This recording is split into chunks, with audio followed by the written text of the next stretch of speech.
Good morning, students. We've seen yesterday and through these videos about how, as the complexity of the society went up, how different things got added into a simpler form of life, and how things started becoming more and more complex and complicated.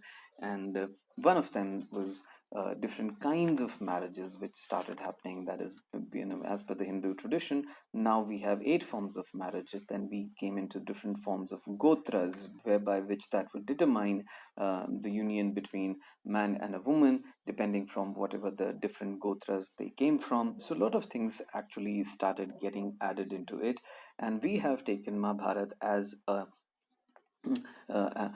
fulcrum point, as the center point, because Mahabharata, because not just because of its the great screenplay and the great story that it is, but also that it encompasses almost all the facet of the social life, the military life, the administrative system which prevailed during that point in time. So it is very kind of a very revealing monumental work. So that is why we have weaved our whole chapter and the topics around this great epic. Now, coming to that is the last paragraph of the right occupation. We've dealt with the importance and the significance of the Dharma Shastras and the Dharma Sutras, and Manusmriti being a very important one, which has been extremely influential in determining about the social aspects of our life for generations and generations, something which we follow even today. And students, one very important thing when you talk about um, it is very everyone tries to be politically correct by ridiculing Manusmriti and always criticizing the tenets of Manusmriti. But you have to understand, even if you go to the eastern part of Asia, that is the countries of Thailand, countries of Burma, countries even in Indonesia and Cambodia, all these places, Manusmriti was translated in their own local languages, and their societies, even today, also run on the tenets of Manusmriti. Yes, Indian politicians would not like to mention this to you, and they wouldn't like to educate you on. It is of course very easy for, because we Indians are master critics. We have an opinion on everything, but the point is there must have been an enormous amount of merit in these Dharma Sutras, and particularly Manusmriti, whereby even those ancient societies, because they are also very primitive societies, they have followed, and their society even today runs on the principles and the tenets of Manusmriti. Now, coming to the Brahmins evolved two or three strategies to enforce these norms. One, as we have seen, was to assert that the Varna order was of the divine origin. Secondly, they advised kings to ensure that these norms were followed within their kingdoms. And third, they attempted to persuade people that their status was determined by birth. Now, students, as we have seen, and I have been repeating here, now, students, once you have to understand that you first start as a hunter gatherer, right? Now, where everything is equal, everyone is equal, there are no prejudices, there is no one really cares about if at all there is a varna system that exists. There is no one who is bothered about your gotra, my gotra, based on that how the relationships would be determined, the upper caste, the lower caste. Now, but students, once the complexities of the societies keep rising, they go up naturally. You have to have different rules of engagement. You cannot claim the benefits of urbanism and the kings and kingdoms and trade and commerce, and you want all the benefits of that, but you keep ridiculing the rules that have been putting those things in place. And then when it comes to rules, you want the rules of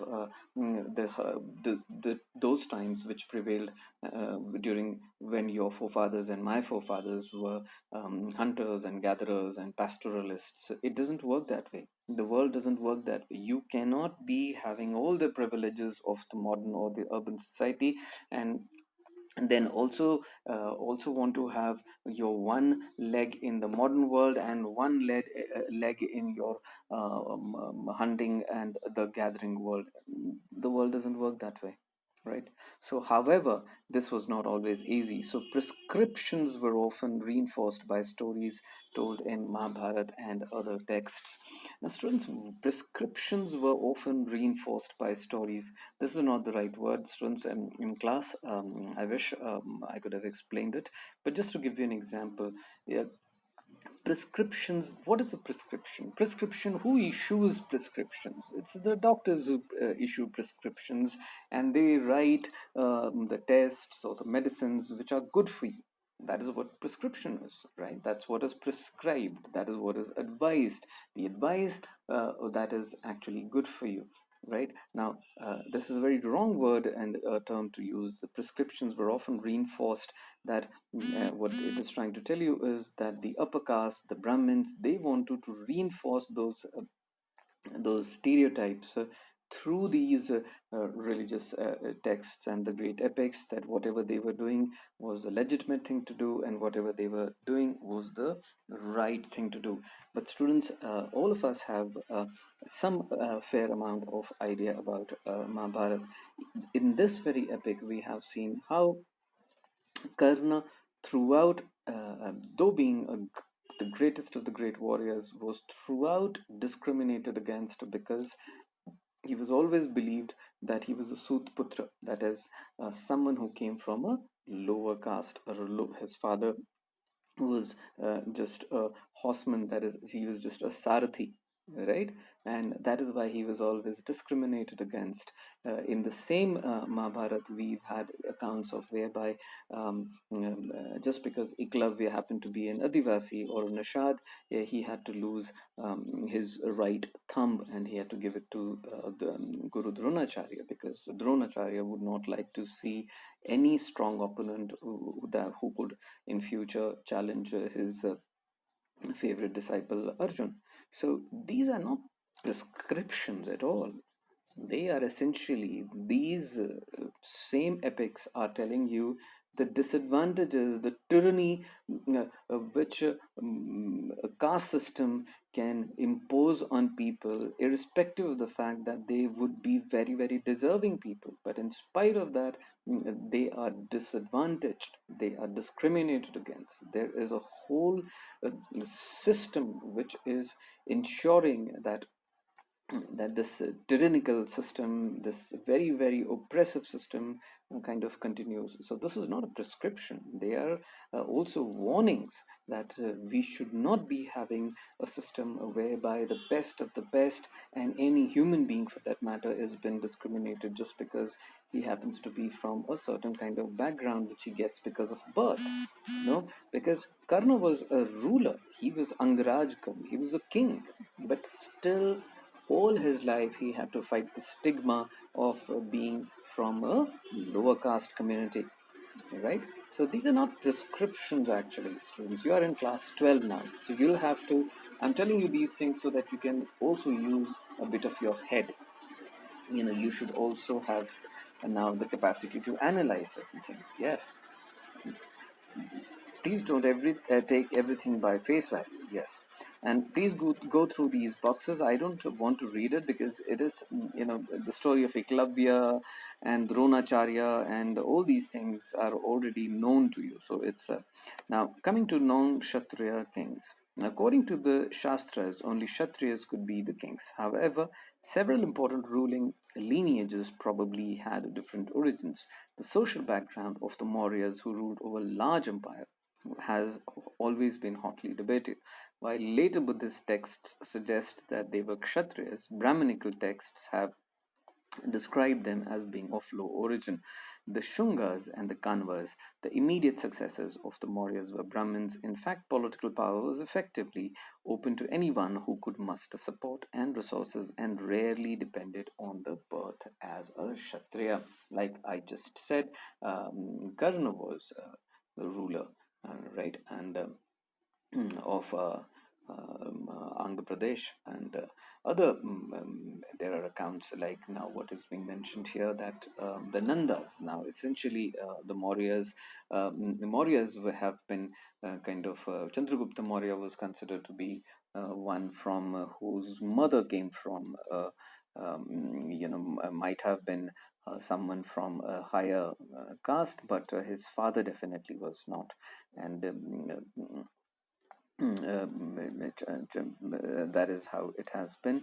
And the Nandas as well, who were ruling Magad at that point in time, they were definitely officially considered to be someone from the lower caste. And but students, when we say that non Kshatriya, that doesn't always mean we are trying to highlight the people who came from, the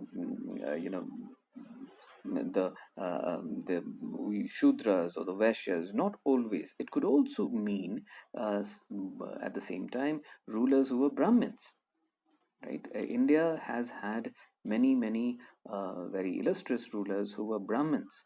Okay, they were not Kshatriyas, and one of the very important ones would you can say is Porus, who fought against Alexander the Great. That name immediately comes to my mind because he was surely a Brahmin. He was not a Kshatriya.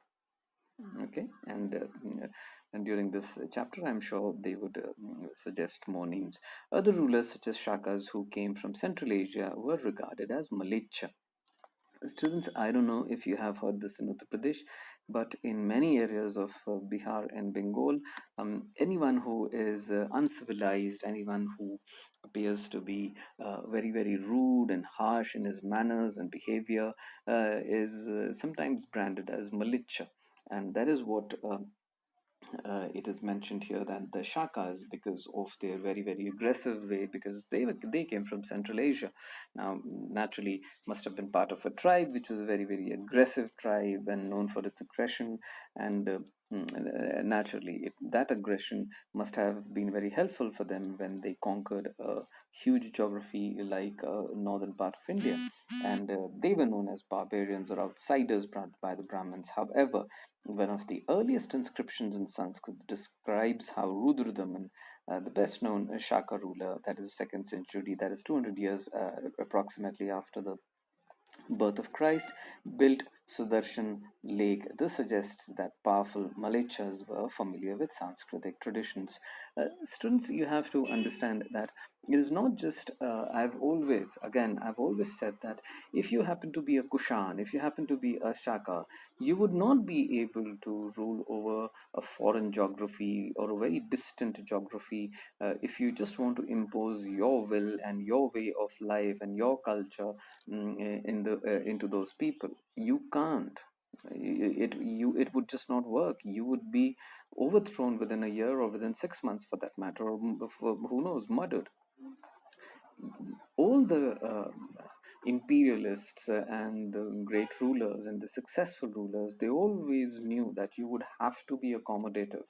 You would have to embrace the culture, the culture, even if it was a foreign culture. You would have to embrace their way of life, and only then would people gradually accept you as a part of their own, and only then you would be able to rule over them. Otherwise, there would always be uprising and there would always be revolts in different parts of the empire, and throughout you would remain busy into those adventures and misadventures rather than governance.